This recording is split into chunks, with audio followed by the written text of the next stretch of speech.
سلام. اگه هر کاری تو نظام ولایت لنگ باشه، چرخ جنگ و دعوای باندی به صورت مستمر در حال چرخشه. یعنی روز و ساعتی نیست که پاچه همدیگه رو نگیرن و به سر و کله هم نکوبن.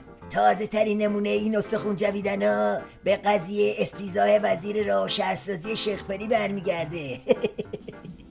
در جلسه استیضاح وزیر راه و شهرسازی که بیش از 3 ساعت به طول انجامید، موافقان با بیان اینکه استیضاح نتیجه ضعف مدیریت وزارت راه و شهرسازی و نبود سیاست گذاری در این حوزه است، تاکید کردند آقای آخوندی به بهانه‌های غیر منطقی بسیاری از طرح‌های ملی و منطقه‌ای را معطل و بلا تکلیف رها کرده است. اسمش استیضاح بود، اما استیضاح تو دوره پس از زهرخوری، اونم بعد از سکته برجام، با بقیه استیضاح‌ها فرق میکنه. بزنه، بکوبه. آقا دلواپسان ضربه خورده افتادن وسط صحن مجلس و شروع کردن به پنبه‌زنی باند کوسه. هر کی از یه طرفی آماری میداد، یکی از بیکاری میگفت. شما ببینین رکود حاکم بر اشتغال، بر اقتصاد، ببینین 1.5 میلیون نفر به خاطر همین مسکن بیکار شدن.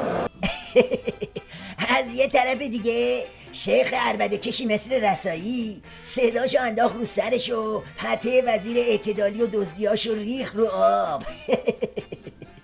ما نفهمیدیم آقای آخوندی شما با خودت چندی واقعا.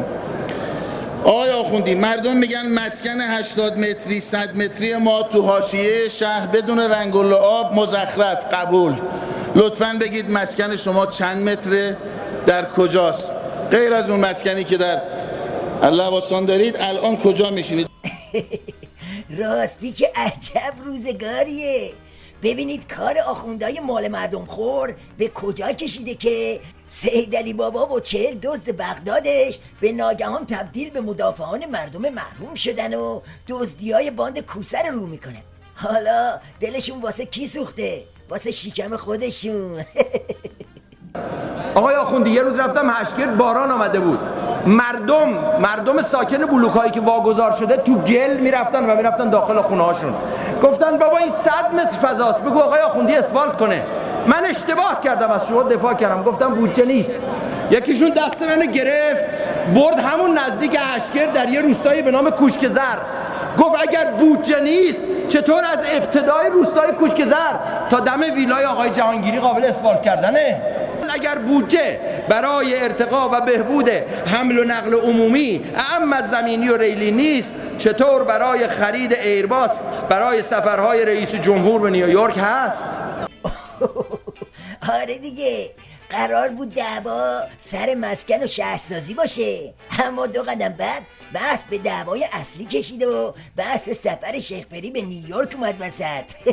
حالا چرا؟ هیچی دیگه، چون دلواپس‌ها احساس میکنن تو این قضیه جلسه های برجام کلاه سرشون رفته و تو این مدت سر کار بودن. به همین خاطر میخوان اینجوری دق و دلی خالی کنن و تو آستانه انتخابات تا میتونن شیخپری رو بکوبن. آقای رئیس جمهور بنا نبود از خزانه خالی ساختمان ریاست جمهوری را با چند میلیارد بازسازی کند. آقای رئیس جمهور بنا نبود با خزانه خالی با هواپیمای اختصاصی جدید خریداری شده به نیویورک برود. آقای رئیس جمهور بنا بود به درد دل این مردم برسد، نه اینکه وزیر خود را مأمور دست دادن با شیطان کند. آری، استیضاح ما استیضاح باند و جناح و قشر محروم و پا برهنه و مستضعف علیه کابینه تنبلی و رفاه و عهدشکنی و بی‌توجهی به مصائب مردم است. حالا ببینیم بعد از این همه داد و قال و آه و فغان نهایه نتیجه چی شد و کار وزیر شیخپری به کجا کشید. استیضاح وزیر راه و شهرسازی در مجلس رأی نیاورد. عباس آخوندی وزیر باقی میماند. زکی چی شد پس؟ اون همه دود و دم به کجا رسید؟ صحبت از اون همه دزدی و چپاول کجا دود شد؟ بله، یه بار دیگه معلوم شد دعوا سر لحاف ملاست. در هر حال این زورآزمایی ادامه داره و هرچی به انتخابات نزدیکتر میشن بیشتر تو هم پیچ میخورن. به پیچ تو نظام. قربون شما، تا یه شب دیگه زد زیاد.